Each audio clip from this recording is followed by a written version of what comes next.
Hey, welcome to Wage Slave Creative. I'm Tom Neiman. And today I want to talk a little bit about making art, being creative when life gets heavy. And, what I notice is a trend personally in my life where I tend to be a little bit more productive in my creative endeavors, drawn into focus on those creative things that I enjoy doing, whether it be painting, drawing, other things too, hiking, uh, crafting, if you will, writing. These are all things that I find I tend to be drawn to in periods of grief, disappointment, frustration, um, those situations that we all inevitably find ourselves drawn into in life, whether it be something really heavy like the death of a loved one, or things perhaps maybe that are more run of the mill, where maybe those bittersweet moments when you're just grappling with the weight of children getting older, moving on into different phases of life, watching parents and grandparents age, um, perhaps maybe achieving a long-term goal and dealing with that space afterwards that is not necessarily bad. It's a good place to be, but sometimes it's filled with emptiness. And oftentimes art can provide a way of dealing with those parts of life that are not comfortable in a way that we avoid regret or the potential of making tomorrow worse. So, yeah, I've developed a real fond appreciation for my art practice because it has helped me, I think, avoid situations where I overindulge with food or alcohol or passive entertainment or other habits, maybe exercising too much or too aggressively, for example, any extreme for that matter, which often can lead us to a place where we're dealing with the aftermath of those sorts of behaviors. Art can definitely provide an opportunity to find relief and, just sit in those moments that uh, would maybe trigger us to try and numb the sensations or emotions or feelings that we're experiencing. If I don't look at it as a moral issue per se, it's not something that's superior than other decisions. Um, I think it's just one that is a little bit more sustainable and can help us exist productively in the world in a way that is less likely to hurt ourselves or the people around us, and still give us the opportunity to show up in the ways that we need to when we're have to get up and go to work the next day, or we have to um, we have to attend to the household chores, or we need to drive to go root on our kids or pick up our kids at school or whatever the case may be. um, or even it's just being clear headed and being able to have quiet time with our spouse or other folks that are part of our family. So when people talk about destructive coping, whether it's drinking, overeating, excessive intense exercise, overindulging in like doom scrolling and binge watching.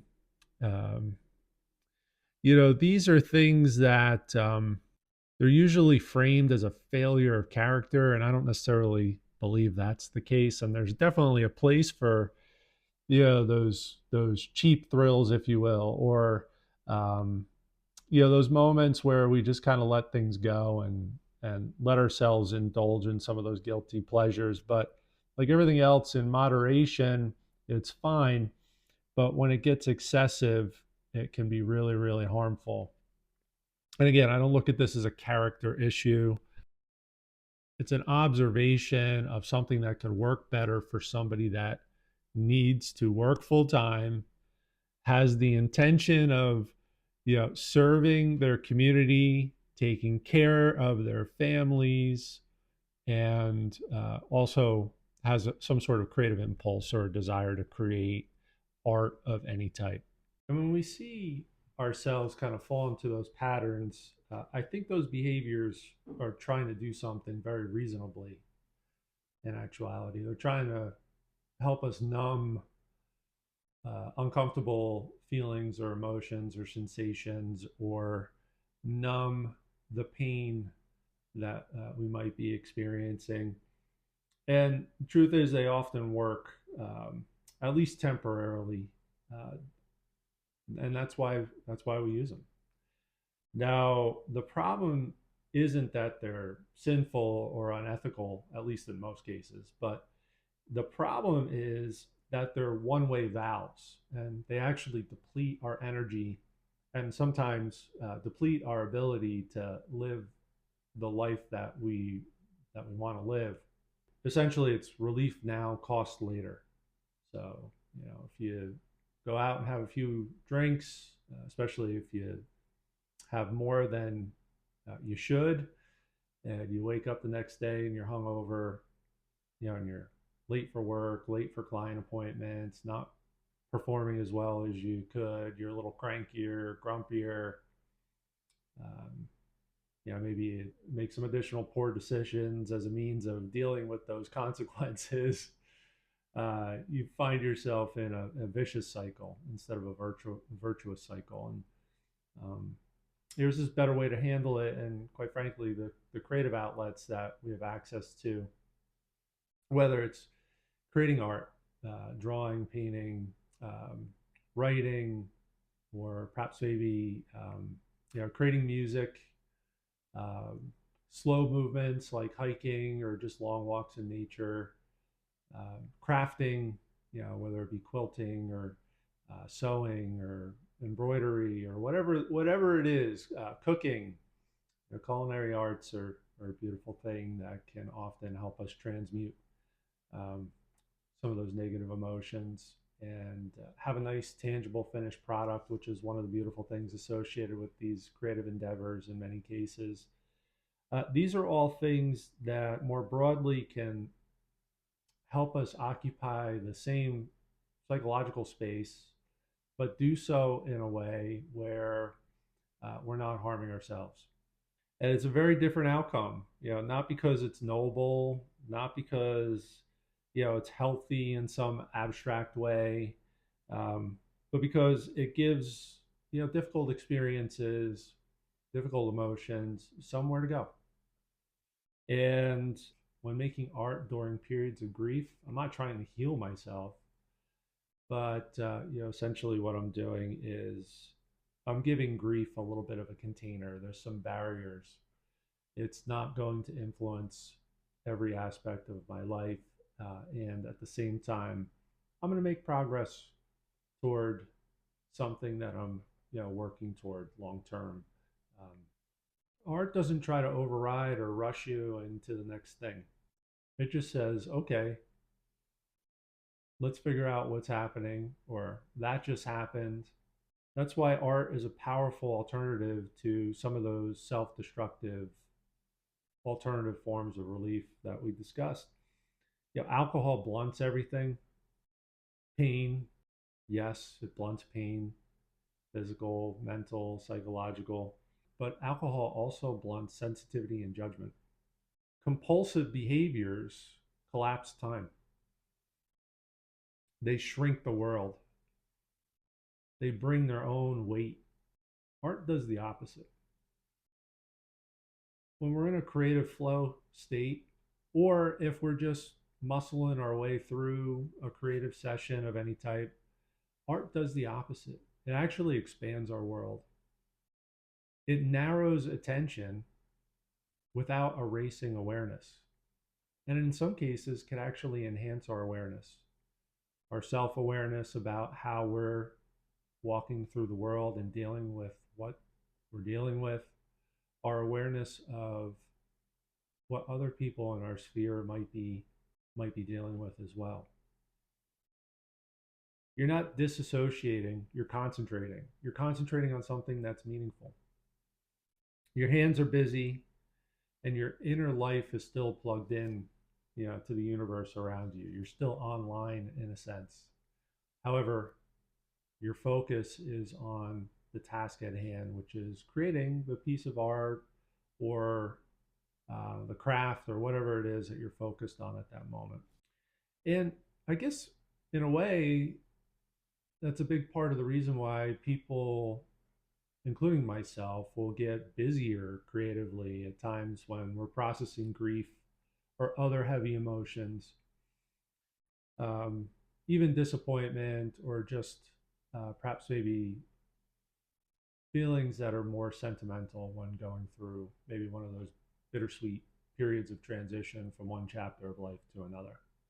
But most certainly, even during periods of intense grief, whether it be the disintegration of family units or loss of a loved one, or many, many other, intensely painful periods. This isn't just about drawing or painting, which happen to be my main creative outlets, but there's a lot more creative outlets that work the same way.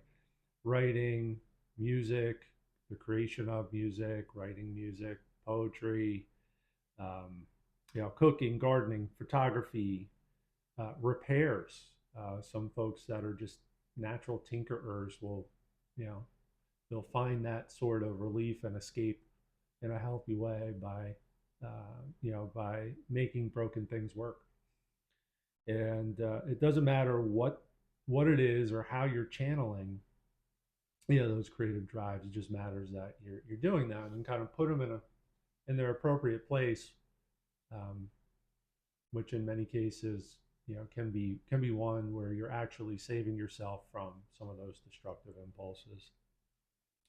There's a body involved, there's limits, and something remains afterwards. So even if no one ever sees it, in a sense, there's harm reduction and an improved quality of life in many cases just by virtue of creating it. You don't necessarily need to release it into the world at all. And what I want to be really clear about in this is that art is not morally superior in any way. Um, it's just more sustainable. You find something that could be, helpful in the long term in a sustainable way. Sometimes survival comes first before sustainability. So, if you're in a situation where you are overindulging, um, there's nothing to be embarrassed about. But hopefully, at some point, you come to the conclusion that there's a better way long term to deal with whatever challenging or painful scenario you might be in. There's one more thing art does. I think it's really effective, particularly in those bittersweet moments, those chapters where we're turning the page from one to another. Uh, for example, you can't stop your kids from growing up, and you can't freeze your parents in time, and you can never get those moments with your grandparents back, and those moments of peak performance when everything just happens perfectly in those rare fleeting moments throughout life. You can't bottle those. They come and they go. But you can say, I saw this. I was there. This happened. It was special for me, maybe for others. And I didn't just rush past it. I appreciated it. I'm grateful for it. And sometimes you could enhance those sentimental feelings of gratitude and the expression of your witnessing of those moments and those things through art in a way that's just extraordinarily special and meaningful. So when I paint these moments, which I do on occasion, usually they're the quieter moments that involve nature, but when I paint these moments, it's not about productivity, albeit in those periods when I am productive as an artist, I tend to be performing much better in many other aspects of my life at work. When I was a competitive athlete, those periods of time where I was producing art, um, as a hobby, those happen to coincide with uh, periods of extended peak performance for me. Um, and I don't think that's a coincidence at all. It's not really about that, though. It's about dignity, it's about humanity, it's about choosing relief that keeps self respect intact. And so, even if a painting is bad, even if I'm not necessarily coping with things in life that are challenging at the moment, even if my artwork is unfinished, or if it never leaves the room, or if I don't share it with anybody, at least I showed up. And at least I did it in a way with the intention of making sure that I didn't make tomorrow worse. Because it's not really about fixing. This is an art therapy that I'm talking about.